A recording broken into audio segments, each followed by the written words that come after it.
الحمد لله رب العالمين والصلاة والسلام على سيدنا وسيد الأنبياء والمرسلين أما بعد فأعوذ بالله من الشيطان الرجيم بسم الله الرحمن الرحيم يا أيها الذين آمنوا اتقوا الله حق تقاته ولا تموتن إلا وأنتم مسلمون صدق الله العظيم وقال النبي صلى الله عليه وآله وسلم من أحب سنتي فقد أحبني ومن أحبني كان معي في الجنة صدق رسول الله صلی اللہ تعالی علیہ وسلم۔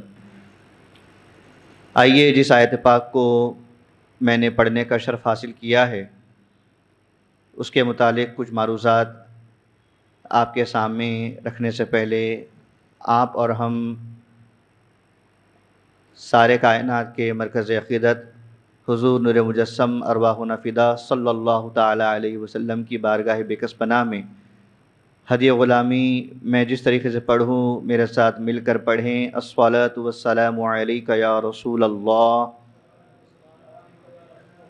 الصلاۃ والسلام علیک یا نبی اللہ،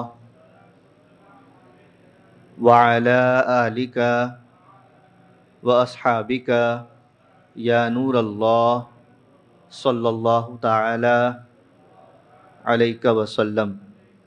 پڑھی اللہم صلی علی سیدنا و مولانا محمد فی اول کلامنا، اللہم صلی علی سیدنا و مولانا محمد فی اوسط کلامنا، اللہم صلی علی سیدنا و مولانا محمد فی آخری کلامنا۔ اس درود پاک کو آپ صبح اور شام پڑھتے رہیں انشاءاللہ تعالی۔ اللہ رب العزت جب تک ہم اس درود پاک کو پڑھتے رہیں گے، صبح اگر پڑھے تو شام تک، اور شام میں اگر پڑھے تو صبح تک، اللہ رب العزت درود پڑھنے کا ثواب عطا فرمائے گا انشاءاللہ۔ آئیے مسجد میں بیٹھے ہیں، نفل اعتکاف کی نیت کر لیتے ہیں۔ پڑھیں بسم اللہ الرحمن الرحیم، نویت سنت الاعتکاف۔ جو ساتھی دور ہیں اگر قریب آ سکتے ہیں تو آ جائیے، سامنے بھی ٹھنڈا ہے ماشاءاللہ، موسم بھی ٹھنڈا ہے، اور انشاءاللہ مجھے گفتگو کرنے میں آسانی ہوگی۔ زیادہ آپ کا وقت نہیں لوں گا انشاءاللہ، کم وقت میں کوشش کروں گا کہ کچھ زیادہ مفید باتیں قرآن پاک اور اس حدیث سے انشاءاللہ کچھ باتیں آپ کو میں سمجھانے کی کوشش کروں گا انشاءاللہ۔ جس آیت پاک کو میں نے پڑھنے کا شرف حاصل کیا ہے، اللہ رب العزت آپ سے اور ہم سے مخاطب ہے۔ اللہ تعالیٰ فرما رہا ہے یا ایھا الذین آمنو۔ اللہ کا بے انتہا فضل و کرم ہے آپ پر، ہم پر، کہ اللہ تعالیٰ نے ہم کو یاد کیا۔ ہماری کیا حیثیت، صبح سے شام تک ہم گناہوں میں مبتلا ہوتے ہیں، نافرمانیوں میں گرفتار ہوتے ہیں، خلاف سنت ہمارا عمل ہوتا ہے، لیکن پھر بھی اللہ رب العزت ہم کو یاد کر رہا ہے قرآن پاک میں یہ فرماتے ہوئے کہ یا ایھا الذین آمنو۔ آپ نے ماہ رمضان المبارک میں تراویح میں یہ آیت پاک کو بھی سنا ہوگا، اور ایسی کئی آیت پاک ہے جس میں اللہ رب العزت آپ کو ہم کو یاد کر رہا ہے یا ایھا الذین آمنو، اے ایمان والو، اے ایمان والو۔ سورہ بقرہ سے لے کر آگے کی ساری صورتوں میں کئیوں مرتبہ اللہ رب العزت نے یا ایھا الذین آمنو اللہ تعالیٰ نے فرمایا ہے۔ اب آپ کا ہمارا یہ ٹارگٹ ہونا چاہیے۔ آج ایک آیت پاک میں آپ کے سامنے رکھ رہا ہوں، بقیہ آیت پاک انشاءاللہ آپ کے سامنے وقتاً فوقتاً یا ایھا الذین آمنو سے ریلیٹڈ آپ کے سامنے رکھنے کی کوشش کی جائے گی، لیکن ہمارا بھی کچھ ہوم ورک بنتا ہے۔ اللہ تعالیٰ ہدایت دیتا ہے متقیوں کو۔ اللہ تعالیٰ قرآن مجید میں ارشاد فرمایا ہے کہ ھدی للمتقین، ہم ہدایت دیتے ہیں متقیوں کو۔ تو یا ایھا الذین آمنو سے جتنی آیتیں شروع ہوتی ہیں قرآن پاک میں، آپ اور ہم جا کر اس کو سرچ کریں گے انشاءاللہ۔ یا اگر آپ سرچ نہیں کرنا چاہتے تو آپ اپنا اپنا نمبر مجھے دیجئے. یا ایھا الذین آمنوا سے جتنی آیتیں اللہ رب العزت نے قرآن پاک میں فرمائی ہیں وہ ساری آیتیں آپ کو دوں گا انشاءاللہ تعالیٰ میں. اس کا کم سے کم ترجمہ پڑھ کر آئے آئندہ ہفتہ. اتنا کر سکتے ہیں انشاءاللہ؟ کون کون کریں گے؟ ہاتھ اٹھائیں. سب کریں گے؟ تھوڑا بلند ہاتھ. ماشاءاللہ، جزاک اللہ خیر و خیر الجزا. اب اللہ رب العزت نے ٹوٹل قرآن پاک میں 89 مرتبہ کم و بیش آپ کو ہم کو یاد کر رہا ہے یا ایھا الذین آمنوا. جیسا کہ پچھلے رمضان پاک میں آپ نے ہم نے سنا یا ایھا الذین آمنوا کتب علیکم الصیام کما کتب علی الذین من قبلکم لعلکم تتقون. ہم نے یہ آیت پاک بار بار ہر بیان میں ہم نے سنا. اب یہاں پر اللہ تعالیٰ ارشاد فرما رہا ہے، جس آیت پاک کو میں نے پڑھنے کا شرف حاصل کیا وہ سورہ آل عمران کی آیت نمبر 102 ہے، جس میں اللہ تعالیٰ فرما رہا ہے کہ اے ایمان والو. اور یہ آیت پاک بڑی مشہور آیت پاک ہے، آپ اور ہم اس کو اکثر سنتے ہیں. کہاں سنتے ہیں؟ کوئی بتا سکتے؟ جی مسجد میں. جی اچھا، مسجد کے علاوہ؟ چلیے دوبارہ پڑھ دیتا ہوں انشاءاللہ. آپ تھوڑا اس کو یاد کیجئے، تھوڑا اپنے دماغ پہ تھوڑا زور ڈالیے. دیکھیے اگر ہم دماغ کو کام نہیں دیں گے تو دماغ آپ کا ہمارا پھر شیطان کا گھر ہو جائے گا، یعنی غلط وسوسات آپ کے ہمارے دماغ میں آئیں گے. اس کو اچھے چیزوں سے بھریں گے تو غلط چیزوں کی بھرنے کی سوال ہی پیدا نہیں ہوگا انشاءاللہ تعالی. پھر سے پڑھتا ہوں انشاءاللہ. اعوذ باللہ من الشیطان الرجیم بسم اللہ الرحمن الرحیم. یا ایھا الذین آمنوا اتقوا اللہ حق تقاته ولا تموتن الا وانتم مسلمون. صدق اللہ العظیم. یاد آیا؟ ماشاءاللہ. کون سا خطبہ؟ اچھا کوئی خطبے میں. اچھا خطبہ ہی نکاح میں. ماشاءاللہ ویری گڈ.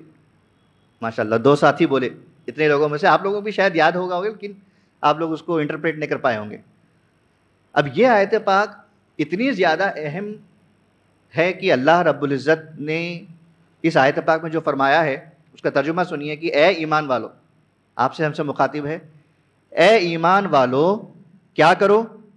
اللہ سے ڈرو. اتقوا اللہ، اللہ سے ڈرو جیسا کہ اس سے ڈرنے کا حق ہے. جیسا کہ اس سے ڈرنے کا حق ہے. اور ہرگز نہ مرو مگر مسلمان ہو کر. ہرگز نہ مرو مگر مسلمان ہو کر. آج کا ہمارا جو ٹاپک ہے وہ تقوی حاصل کرنے کے کیا فائدے ہیں انشاءاللہ تعالیٰ آپ کو میں بتاؤں گا. تقوی پہلے ہے کیا؟ تقوی ہم نے سمجھ لیا ابھی. اے ایمان والو اللہ سے ڈرو. یا ایھا الذین آمنوا اتقوا اللہ. تقوی اتقوا اللہ یعنی اللہ سے ڈرو. اب اللہ سے ڈرنے کا مطلب کیا؟ حضرت عمر رضی اللہ تعالیٰ عنہ آقا پاک صلی اللہ علیہ وسلم کی بارگاہ میں عرض کرتے ہیں یا رسول اللہ صلی اللہ علیہ وسلم تقوی کیا ہے؟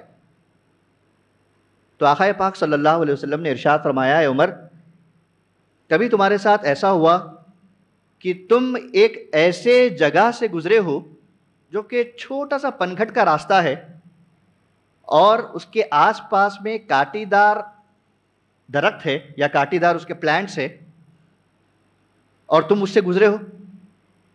حضرت عمر رضی اللہ عنہ ارشاد فرماتے ہیں یا رسول اللہ صلی اللہ علیہ وسلم جی ہاں میں گزرا ہوں. تو فرمایا کہ کیسے گزرے؟ تو انہوں نے فرمایا میں اپنے دامن کو بچاتے ہوئے سمیٹتے ہوئے ان کاٹی دار درخت سے میں نکل گیا. تو آقا پاک صلی اللہ علیہ وسلم نے فرمایا ٹھیک اسی طریقے سے اپنی زندگی کو گناہوں سے بچاتے ہوئے اللہ سے ڈرتے ہوئے اپنی زندگی کو گزارنا تقویٰ ہے. کتنا پیارا اگزامپل دے رہے ہیں اللہ کے نبی صلی اللہ علیہ وسلم. لائیولی اگزامپل دیتے تھے آپ صلی اللہ علیہ وسلم کی ہم کو سمجھ میں آئے. اچھا جب ڈرتے تھے تو اتنا ڈرتے تھے حضرت عمر رضی اللہ تعالیٰ عنہ کہ آپ کی وجہ سے شیطان ڈرتا تھا. حدیث پاک میں ہے جس گلی سے حضرت عمر گزرتے وہ گلی میں کبھی شیطان نہیں بھٹکتا. آپ بولو نا سبحان اللہ. شیطان نے بھٹکتا کس وجہ سے؟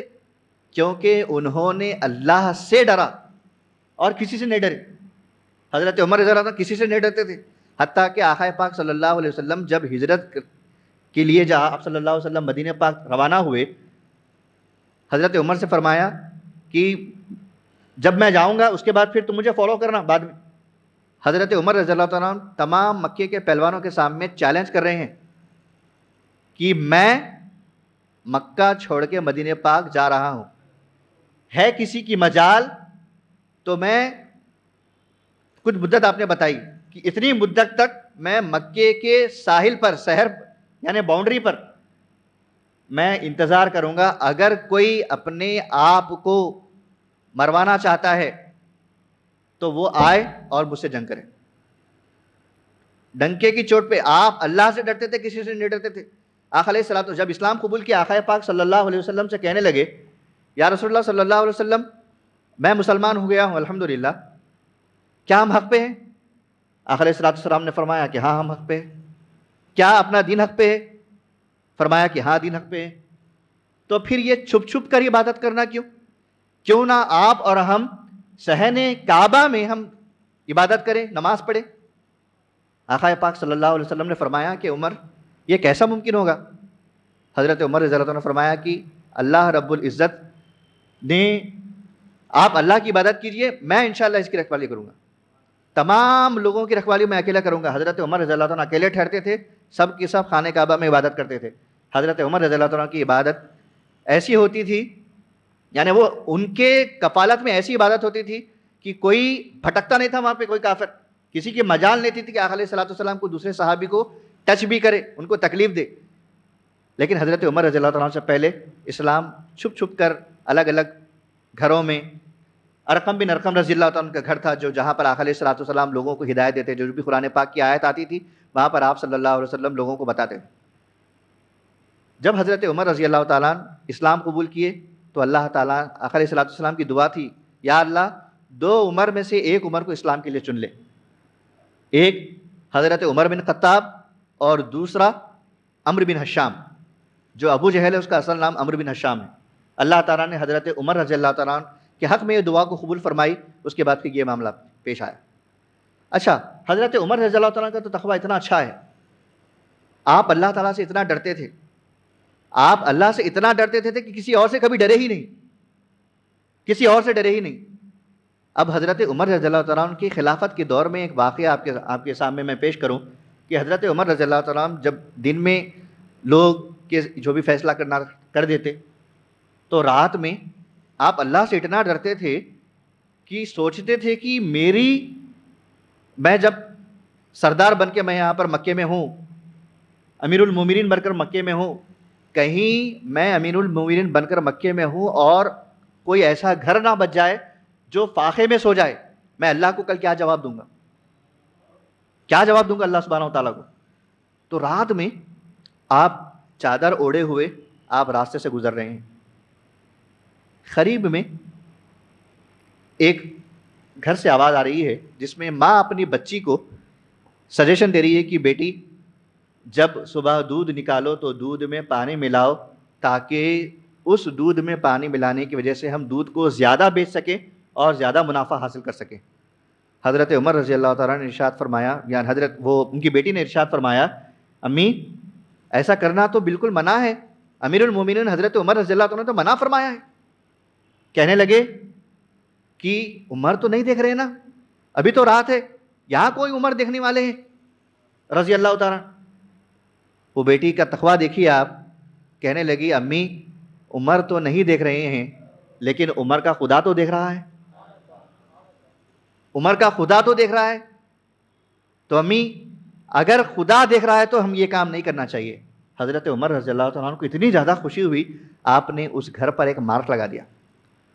اور ایک روایت میں ہے کہ حضرت عمر رضی اللہ تعالیٰ نے اپنے بیٹے کا عبداللہ بن عمر رضی اللہ تعالیٰ عنہما کا نکاح اس لڑکی سے کروایا آپ نے.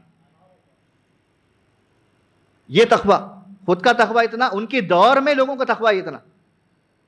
اچھا, تقوی کی بات آئی تو جیسے کہ آپ نے ابھی حضرت عبد القادر جیلانی رحمۃ اللہ تعالیٰ علیہ کا واقعہ سنا, ایسے کئی بزرگان دین گزرے ہیں. ایک بزرگ تھے, دن میں روزہ تھے, نفل روزہ تھا آپ کا, راستے سے آپ گزر رہے تھے, عصر کا وقت مکمل ہوا، جب مغرب کا وقت قریب تھا تو بالکل مارکیٹ قریب میں نہیں تھا اور وہاں پر اتنی آبادی بھی نہیں تھی، کسی سے پوچھ کر پانی لے کر وہ کریں گے، سوچے کہ قریب میں جو دریا ہے یہ دریے میں سے پانی پی لوں گا میرا روزہ کھل جائے گا۔ لیکن جب کچھ دیر چلنے لگے، روزے کا وقت، افطار کا وقت ہوا، تو آپ افطار کیے، پانی پیے۔ جب پانی آپ پی رہے تھے تو اچانک اس دریا میں سے دیکھے آپ کی ایک سیب بہتا ہوا جا رہا تھا۔ وہ سیب جب بہتا ہوا جا رہا تھا تو آپ نے اس سیب کو لیا، روزے سے دن بھر بھوک بہت زور کی لگی تھی، آپ نے اس سیب کو کھا لیا۔ جائز ہے نہیں جائز؟ ذرا بولو بھائی، بھوک لگی، دریا سے سیب آیا، اللہ تعالیٰ دلایا، افطار ہوا، اللہ تعالیٰ کھلاتا ہے، اللہ تعالیٰ پلاتا ہے، آپ نے کھایا، کھانے کے بعد آپ نے جی اجازت نہیں ہے، اچھا ماشاءاللہ، بڑے اچھا تقویٰ آپ کا ماشاءاللہ۔ اسی طریقے کا تقویٰ آپ کو ہم کو ہونا چاہیے۔ اب وہ سوچنے لگے کہ یہاں پر کوئی سیب کا درخت بھی نہیں ہے، بنا مالک کے پوچھے میں نے سیب کھا لیا۔ راستے سے گزر رہے ہیں، دیکھا کہ دریا کے ساتھ ساتھ دیکھا تو ایک گھر ہے، وہ گھر میں سیب کا باغیچہ ہے اور دریا میں اس کے ٹہنیاں ہیں، سیب ہو سکتا وہاں سے گرا ہوگا، گھر کو کھٹکا مارا۔ کہنے لگے کون؟ کہ میں مسافر ہوں۔ پھر دروازہ کھولا گیا، پوچھا کون، کیا کام ہے؟ کہنے لگے کہ میں دن بھر روزہ تھا، روزہ رہنے کے بعد جب افطار کا وقت آیا، کہیں مارکیٹ قریب میں نہ تھا، میں دریا کا پانی پیا اور جب بھوک لگ رہی تھی میں نے دیکھا کہ ایک پانی میں سے سیب جا رہا تھا، میں نے سیب کھا لیا۔ جب سیب کھایا تو مجھے بعد میں احساس ہوا کہ میں نے اس سیب کے مالک کی اجازت میں نے نہیں لی، میں سمجھا کہ ہو سکتا ہے کہ آپ ہی کے باغ کا سیب ہوگا، تو میں آپ سے معافی مانگنے کے لیے آیا ہوں، آپ اس سیب کی جو اجرت مانگیں گے میں آپ کو دینے کے لیے تیار ہوں۔ کہنے لگے کہ معافی اتنی جلدی نہیں ملے گی۔ کہا کیا کرنا ہوگا؟ کہ میرے باغ میں آپ کو کام کرنا ہوگا۔ کتنی مدت تک؟ کہا کہ اتنی مدت تک۔ چلو ٹھیک ہے، اتنی دیر میں نے آپ کے ساتھ میں کام کر لوں گا، اس کے بعد معافی مل جائے گی جب سوچا جائے گا، جب سوچا جائے گا۔ انہوں نے کچھ دنوں تک باغ میں مزدوری کی، مزدوری کرنے کے بعد پھر دوبارہ پوچھے کہ اب اجازت ہے؟ کہا کہ ٹھیک ہے اب اجازت ہے، لیکن ایک اور شرط باقی ہے۔ کہا کیا؟ میری ایک بیٹی ہے جو کہ آنکھ سے اندھی ہے، زبان سے گونگی ہے، ہاتھ سے لولی ہے، پیر سے لنگڑی ہے، اس سے آپ کو نکاح کرنا ہوگا۔ اب یہ سوچنے لگے ایک سیب کی اتنی بڑی سزا، لیکن کیونکہ انہوں نے وعدہ کیا تھا کہ جو آپ کہیں گے معافی کے لیے میں وہ کرنے کے لیے تیار۔ جب نکاح پڑھایا گیا، نکاح ہو گیا، جب ملاقات کے لیے کمرے میں گئے، دیکھے تو ایک حسین خوبصورت لڑکی، ہٹی کٹی، ہاتھ بھی موجود، آنکھ بھی موجود، زبان بھی موجود، جاتے ہی سلام بھی ہوا، کلام بھی ہوا، پیر بھی موجود۔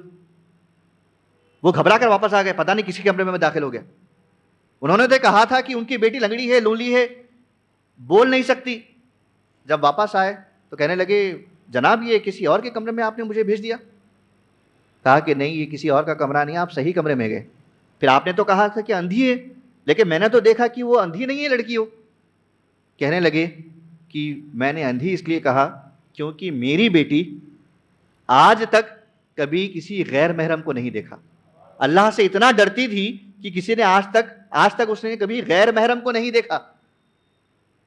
میں اس لیے کہا کہ میری بیٹی لنگڑی ہے کیونکہ اس نے بنا میری اجازت کے گھر کے باہر قدم نہ رکھا۔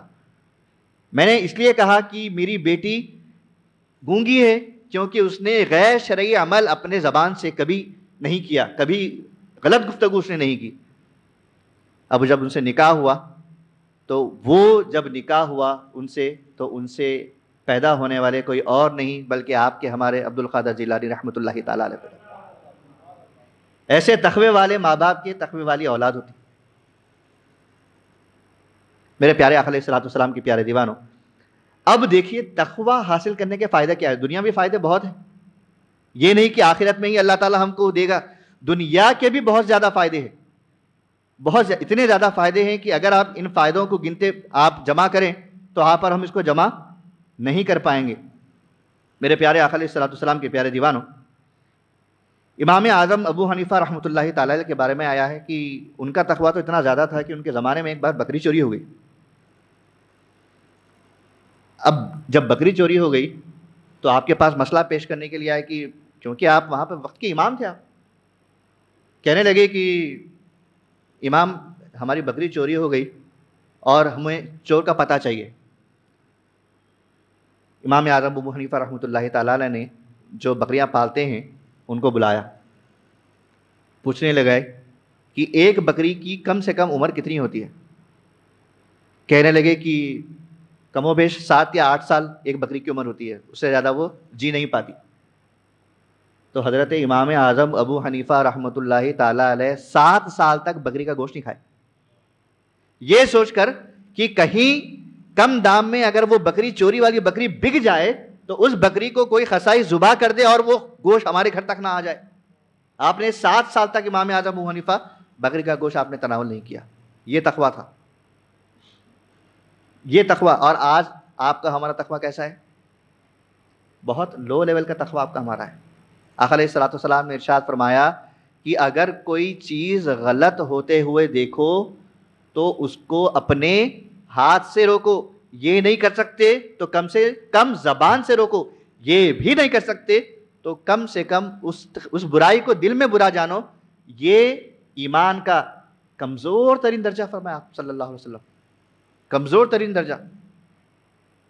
اب آپ کے ہمارے ایمان کو تھوڑی تقویت پہنچانا ہے، اگر مضبوط کرنا ہے تو اللہ سے آپ کو ہم کو ڈرنا ہے۔ کیسے ڈرنا ہے؟ ایسے ہی ڈرنا ہے جیسا کہ ہم اللہ تعالیٰ کو دیکھ رہے ہیں۔ یہ تصور نہیں کر سکتے تو حضرت عمر رضی اللہ عنہ کو واقعہ یاد ہے، اس لڑکی نے کہا حضرت عمر تو نہیں دیکھ رہے لیکن کون دیکھ رہا ہے؟ حضرت عمر کا خدا دیکھ رہا ہے، اللہ رب العزت آپ کو ہم کو دیکھ رہا ہے اپنی شان کے مطابق۔ سب کے سامنے تو ہم جو گناہ کرتے ہیں وہ گناہ تو سب کے سامنے کرنے سے ہم تھوڑا احتیاط کرتے ہیں، ارے بھائی کوئی دیکھ نہ لے، لیکن کیا کوئی اس سے بڑا اللہ تعالیٰ نہیں ہے؟ بولو بھائی، ہے نا؟ لیکن ہم کوئی کا انتظار کرتے ہیں، بھائی کوئی دیکھ نہ لے، لیکن اکیلے میں نہ جانے آپ سے ہم سے کیا کیا گناہیں ہو جاتے ہیں۔ اللہ اکبر کبیرہ، انجانے نہ انجانے میں شیطان تو وسوسے ڈالتا ہے نا، چھپ چھپ کر وسوسے ڈالتا ہے، وہ یوسوس فی صدور الناس، وہ چھپ چھپ کر وسوسے ڈالتا ہے، شیطان کا کام ہی یہ ہے۔ ٹھیک ہے، اگر شیطان بھی بند ہے ماہ رمضان میں، آپ کا ہمارا نفس تو ہے، نفس امارہ تو ہے جو آپ کو ہم کو ورغلاتا ہے، گناہ کرو گناہ کرو گناہ کرو، اور ہم گناہ کے کام پہ ہم چل پڑتے ہیں۔ میرے پیارے آقا علیہ الصلوۃ والسلام کے پیارے دیوانوں، تقوی کے بارے میں آیا ہے کہ پہلا فائدہ، ویسے تو بہت زیادہ فائدے ہیں لیکن جتنے وقت میں گنجائش ہے انشاءاللہ رب العزت اتنے فائدے آپ کو بتانے کی میں کوشش کروں گا۔ اللہ رب العزت قرآن پاک میں ارشاد فرماتا ہے، سورت نمبر 65 ہے، آیت نمبر 4، سورہ طلاق میں اللہ تعالیٰ ارشاد فرماتا ہے، جس کا مفہوم آپ کے سامنے میں عرض کر رہا ہوں کہ جو کوئی اللہ سے ڈرے، ترجمہ اور مفہوم آپ کے سامنے میں عرض کر رہا ہوں کہ جو کوئی اللہ سے ڈرے تو اللہ سبحانہ تعالیٰ سے ڈرنے کی وجہ سے اللہ تعالیٰ اس کے کاموں میں آسانی عطا فرماتا ہے۔ جو کوئی کام آپ کے ہم کے نہیں بنتے تو کیا کرنا چاہیے؟ اللہ سے ڈرنا چاہیے۔ استغفار کیجیے گا۔ استغفار کیسے کریں؟ استغفر اللہ ربی من کل ذنب واتوب الیہ، استغفر اللہ ربی من کل ذنب واتوب الیہ۔ آقا علیہ الصلوۃ والسلام سے پوچھا گیا، یا رسول اللہ صلی اللہ علیہ وسلم، لوہے کو زنگ کرنے کا طریقہ، لوہے کے زنگ کو دور کرنے کا طریقہ ہم جانتے ہیں، لیکن دلوں کے زنگ کو کیسے دور کیا جائے؟ آقا علیہ الصلوۃ والسلام نے فرمایا کہ دن میں کثرت سے استغفار کرو اور قرآن پاک کی تلاوت کیا کرو، کثرت سے استغفار کیا کرو۔ کیا ہوگا؟ آپ کے ہمارے جو معاملات، جو کام نہیں بن رہے، انشاءاللہ رب العزت اللہ سبحانہ تعالیٰ اپنے فضل و کرم سے اس کام کو بنا دے گا انشاءاللہ تعالیٰ۔ پھر دوسرا فائدہ اللہ تعالیٰ نے قرآن مجید میں ارشاد فرمایا، سورہ اعراف سورت نمبر 7 آیت نمبر 201 میں، جب اللہ تعالیٰ سے آپ اور ہم ڈریں گے تو کیا کسی سے ڈرنے کی نوبت آئے گی؟ نہیں آئے گی۔ تو اللہ تعالیٰ قرآن مجید میں ارشاد فرماتا ہے کہ بے شک وہ لوگ جو اللہ سے ڈرتے ہیں، جب انہیں کسی شیطانی خیال سے ٹھیس پہنچتا ہے تو وہ اچانک ہوشیار ہو جاتے ہیں، وہ ہوشیار ہو جاتے ہیں، الرٹ ہو جاتے ہیں۔ تو تقوی حاصل کرنے سے فائدہ یہاں پر یہ ہوتا ہے کہ جب اللہ سے ڈرتے ہیں، کوئی ایسی بات ان کے سامنے آ جاتی ہے، شیطان وسوسہ ہو، یا ایسا کوئی کام جو اللہ تعالیٰ کے حکم کے خلاف ہے، یا ایسا کام جو خلاف شریعت ہے، اس کام سے بچنے کی وجہ سے اللہ تعالیٰ شیطان سے اس کو ہمیشہ کے لیے دور فرما دیتا ہے. اللہ بولو نا سبحان اللہ. شیطان سے دور ہونے کا کیا طریقہ ہے؟ اللہ سے ڈرنا. کسی سے نہیں ڈرنا، اللہ سے ڈرنا بس. اللہ سے ڈریں گے تو شیطان سے خود بخود ہم دور ہو جائیں گے انشاءاللہ تعالی. اور اللہ سے ڈرنا، ہم بولتے ہیں کہ اتقوا اللہ، اللہ سے ڈرنا، ڈر رہے نا بھائی اللہ تعالیٰ سے. زبانی ڈرنا ہے، لیکن آپ کے ہمارے عمل کیسے ہیں؟ کئی مرتبہ ایسا ہوتا ہے، ابھی بارش کا موسم ہے، کئی مرتبہ آپ کے ساتھ بھی ہوا ہوگا، میرے ساتھ بھی ہوا ہوگا. راستے سے جا رہے ہیں، پیدل چل رہے ہیں، اور ہم ٹو ویلر پہ تیز جا رہے ہیں. ہم اتنا بھی نہیں سوچتے کہ بازو والا پیدل چل رہا ہے بیچارہ، اور اپنی وجہ سے گاڑی کے ٹائر سے چھینٹے کہیں اس کے اوپر نہ گزر جائے. پانی کیسا ہو گیا نہیں معلوم. حیدرآباد کے کیسا ڈرینیج سسٹم ہے آپ کو معلوم ہے. پہلے بارش ہوتی سب میں پہلے ڈرینیج ابلتی، اور پورے کے پورے کپڑے آپ کی وجہ سے، ہماری وجہ سے اس بندے کے. وہ بندہ جب تک معاف نہ کرے گا اللہ تعالیٰ بھی معاف نہ کرے گا، کیونکہ یہ حقوق العباد میں آتا ہے. دوسری چیز، چلو اس سے ہم احتیاط کریں گے انشاءاللہ تعالیٰ. جبھی بھی جائیں، چاہے آپ کار چلا رہے ہوں، چاہے آپ ٹو ویلر چلا رہے ہوں، اپنے سے کم درجے والے کو دیکھ کر اس پر رحم کرنے کی کوشش کریں گے انشاءاللہ تعالیٰ. اور تھوک رہے ہیں تو کبھی بھی روڈ پر نہ تھوکیں. تھوکنے کی ضرورت پہلے کیوں پڑتی مجھے سمجھ میں نہیں آیا. لوگ پچک پچک تھوکتے ہیں. جو پان کھاتے ہیں وہ اپنے ساتھ میں کم سے کم اپنے جیب میں ایک گلاس رکھ لے، ضرورت پڑی تو یہیں تھوکے، پھر یہیں جیب میں رکھ لے. جب وہ گندگی سے بیزار ہو جائیں گے خود بخود پان کھانا بھی چھوڑ دیں گے. پان کھانے کے فائدے بھی ہے سنا میں، پتہ نہیں، وہ ایک ریسرچ میں پڑھ رہا تھا میں کہ ایک بوڑھی ماں صرف پان کھا کے 1 مہینہ زندہ رہے گا، لیکن 1 مہینے کے بعد تو موت ہے ہی. کچھ بھی نہیں کہا، صرف پان کھائے. لیکن پان، گٹکا، سگریٹ، یہ تمام کی تمام چیزیں جب آپ اور ہم پبلک پلیسز پہ جب اس کو استعمال کرتے ہیں، اس سے دوسروں کو تکلیف ہوتی ہے. پیسو اسموکنگ کے بارے میں آپ اگر جانتے ہوں گے، سگریٹ پینے والے کو اتنا نقصان نہیں ہوتا، لیکن سگریٹ کا دھواں چھوڑنے کی وجہ سے سامنے والا سانس کی وجہ سے جو اس کو انہیل کرتا ہے اس کو زیادہ نقصان ہے. پان اور گٹکا کھا کر تھوکنا، گٹکا ہمیشہ منہ میں رہتا، بات کرے تو اس طریقے سے بات کرتے. کچھ دن پہلے ہمارے پڑوسی کا انتقال ہوا کینسر کی وجہ سے. کیوں؟ گٹکے کا عادی تھا بیچارہ، گٹکے کا عادی تھا. ماں باپ سمجھانے پہ نہیں سمجھے، ہم سمجھانے پہ نہیں سمجھے، لیکن وہ گٹکا چھوڑ دیا. اتنی تکلیف دے بیچارے کی موت ہوئی. اللہ تعالیٰ اس کے درجات کو بلند کرے. مسلمان تھا، اچھا نیک دل انسان تھا، مگر نیک دل انسان تھا، اس کے معاملات بھی اچھے تھے، لیکن گٹکے کا عادی تھا. انتقال ہو گیا بیچارے کا. نوجوان، 3 بچوں کا باپ، بیوی بیوہ، بچے یتیم. اس سے بھی آپ کو ہم کو بچنا چاہیے. یہ بھی تقویٰ میں آتا ہے. اچھا، ہمارے گھر پر جو پرنالہ لگا ہوا ہے، بارش کی وجہ سے بارش ختم ہونے کے 2-3 گھنٹے تک وہ پرنالے سے پانی گرتے رہتا ہے. راستے سے آنے جانے والوں کو تکلیف. یہ بھی تقویٰ میں آتا ہے. اللہ سے ڈر کر اپنے معاملات کو ہم سدھاریں گے، اللہ تعالیٰ خود بخود آپ کے معاملات، ہمارے معاملات کو درست کر دے گا انشاءاللہ تعالیٰ. عمل کریں گے انشاءاللہ. پرنالے سے بھی پانی گرتا ہے تو وہ بھی تقویٰ میں آتا ہے. تقوی کا معیار، تقوی کا لیول چھوٹے سے بڑا کئیوں لیول سے تقوی کی. آپ سے اور ہم سے، ہمارے وجود سے اگر کسی کو نقصان ہوتا ہے تو ہم تقوی والے نہیں ہیں. اگر ہمارے وجود سے کسی کو نقصان ہے یا پھر کسی کی دل آزاری ہوتی ہے تو ہم تقوی والے ہرگز ہو ہی نہیں سکتے.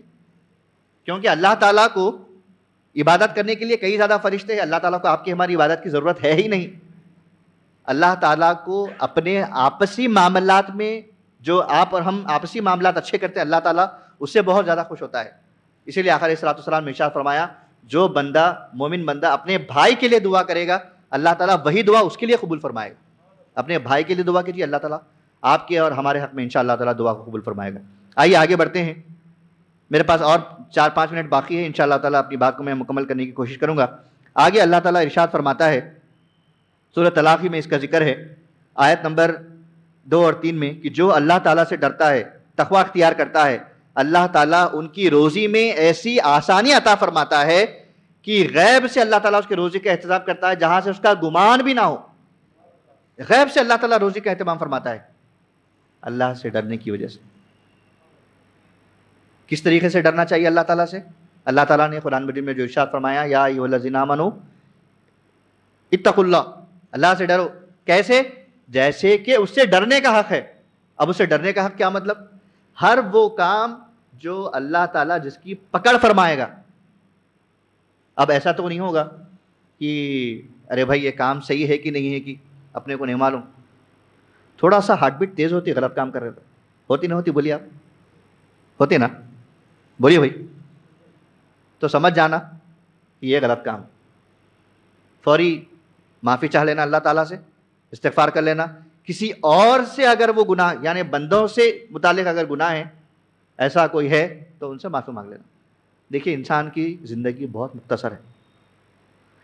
اس مختصر زندگی میں آپ کو ہم کو اس طریقے سے زندگی گزارنا ہے جیسے اللہ تعالیٰ اس کے حبیب صلی اللہ علیہ وسلم چاہتے ہیں. ایک آخری واقعہ بیان کرتے ہوئے اپنی بات کو میں ختم کروں گا. میں ٹوٹل 10 سے 11 آیتیں لے کر آیا تھا. اب اس کا خلاصہ میں کرنے اگر لگوں تو ہو جائے گا. میں خالی آیتیں پڑھ دیتا ہوں جو میں 10 آیتیں آپ کے سامنے لے کر آیا.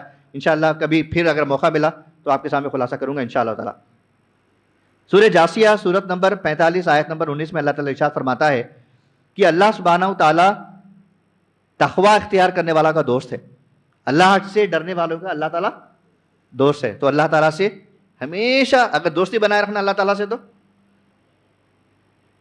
کیا کرنا چاہیے؟ اب اللہ تعالیٰ کے دوست کیسا بنیں گے؟ جو اللہ تعالیٰ نے کہا ہے اس پر عمل کرنا ہے. پھر آگے اللہ تعالیٰ ارشاد فرماتا ہے کہ دشمنوں سے حفاظت. سورت نمبر 3 سورہ آل عمران آیت نمبر 120 میں اللہ تعالیٰ ارشاد فرماتا ہے، جس کی میں نے تلاوت کی، کہ اگر تقوی اختیار کرو گے تو دشمن کی چالیں، دغا بازی، چال بازی آپ کو ہم کو کبھی نقصان نہیں پہنچا سکتی. سورہ حج میں اللہ تعالیٰ ارشاد فرماتا ہے آیت نمبر 32 میں کہ اللہ کی نشانیوں کا احترام کرنے والا وہی ہے جو تقوی والا ہے.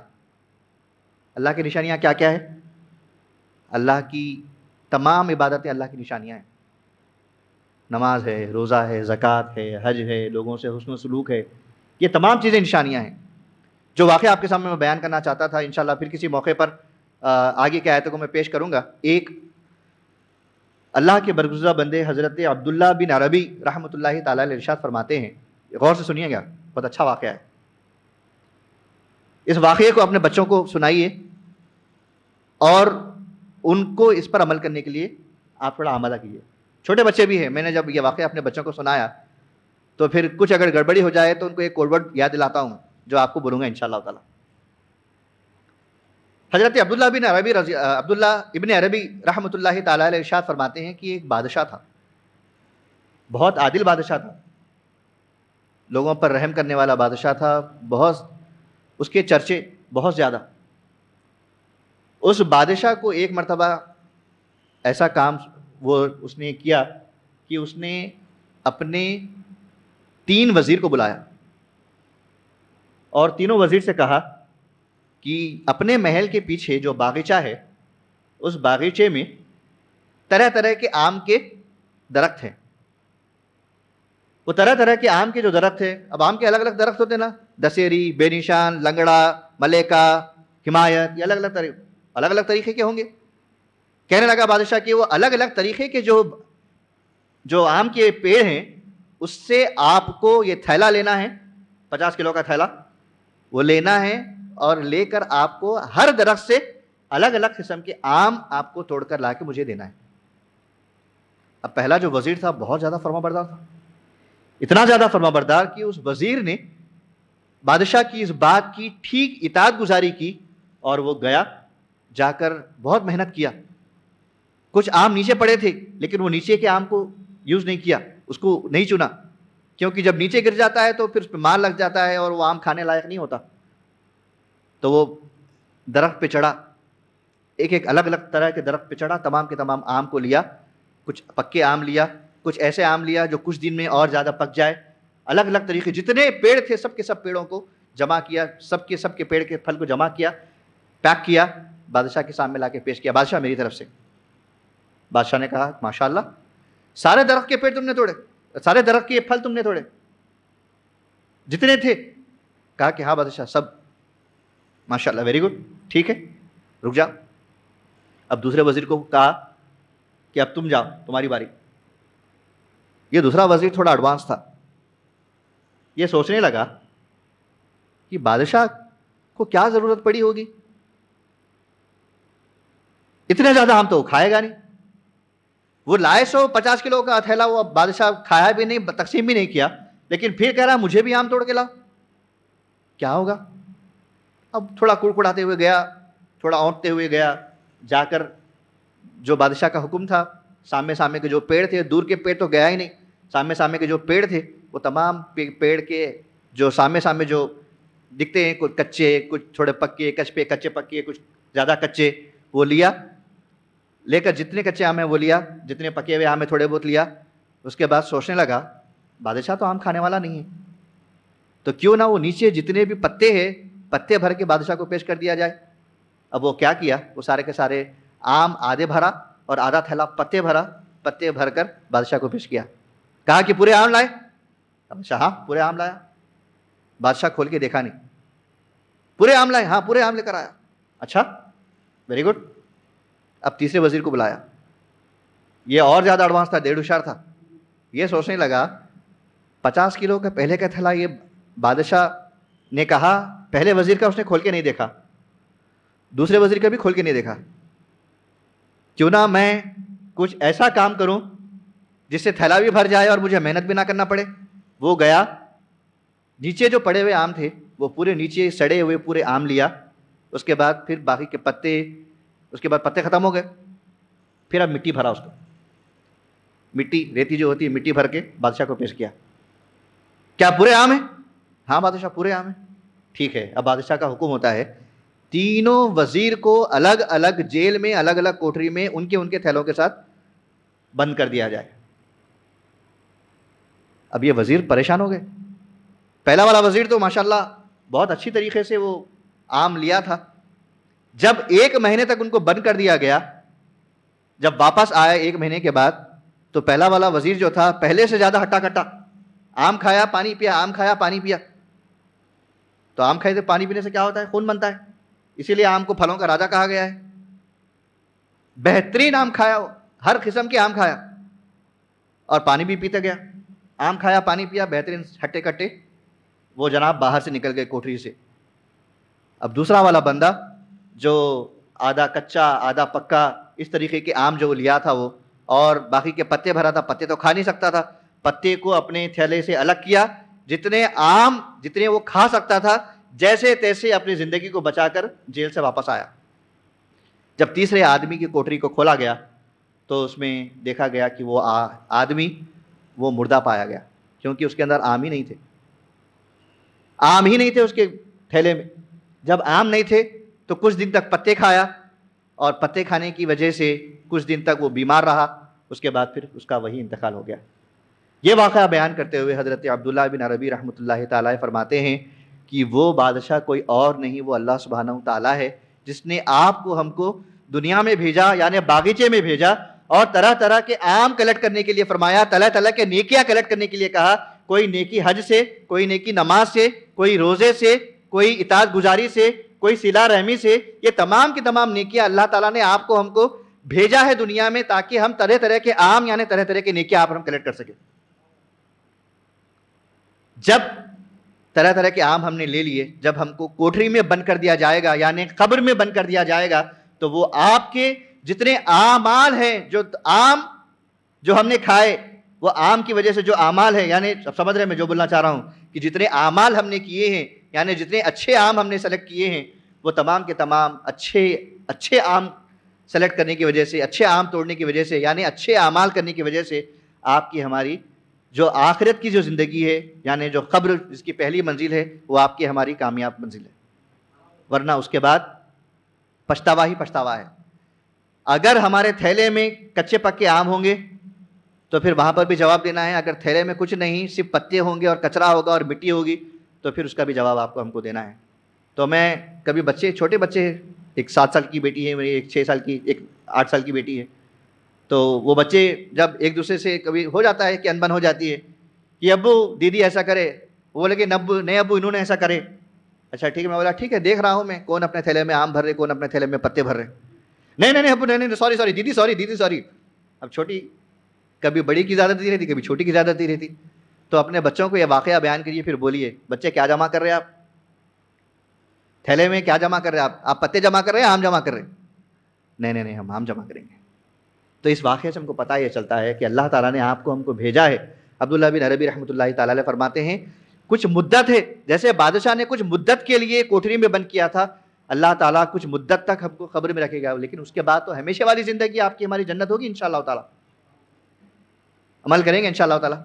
تو آج سے کیا کریں گے, ایک ہوم ورک آپ کو دیا تھا میں, کیا تھا ہوم ورک؟ یا ایھا الذین آمنوا سے شروع ہونے والی تمام کم و بیش 89 آیتوں کا ترجمہ. تمام زیادہ ہو گیا, 89 زیادہ ہو گیا, چلے 89 چھوڑ دیجئے, اس کا 10% کر لیں گے, 8.9 یعنی 9 آیتیں کم سے کم, 9 آیتیں. اچھا 9 سے یاد آیا کہ سورت نمبر 9 توبہ ہے. اللہ تعالیٰ کا یہ کرم دیکھیے, اب 9 آیتیں ہم دیکھیں گے اور اللہ تعالیٰ کی بارگاہ میں سچی توبہ کریں گے, یا اللہ جو گناہ ہو گئے سو ہو گئے, اب آئندہ زندگی انشاءاللہ تعالیٰ میں سچی توبہ کرتا ہوں, انشاءاللہ میں تقوی کے ساتھ جیسے تجھ سے ڈرنے کا حق ہے انشاءاللہ تعالیٰ ویسا ڈرتے ہوئے اپنی زندگی کو میں گزاروں گا انشاءاللہ. عمل کریں گے انشاءاللہ. اللہ تعالیٰ کی بارگاہ میں دعا ہے مولا جو باتیں کہی گئی ہیں سنی گئی ہیں مولا سب میں پہلے مجھ کو ہم تمامی حضرات کو اس پر عمل کرنے کی توفیق عطا فرما. وصلی اللہ تعالی علی خیر خلقہ محمد وعلی آلہ واصحابہ اجمعین والحمد للہ رب العالمین.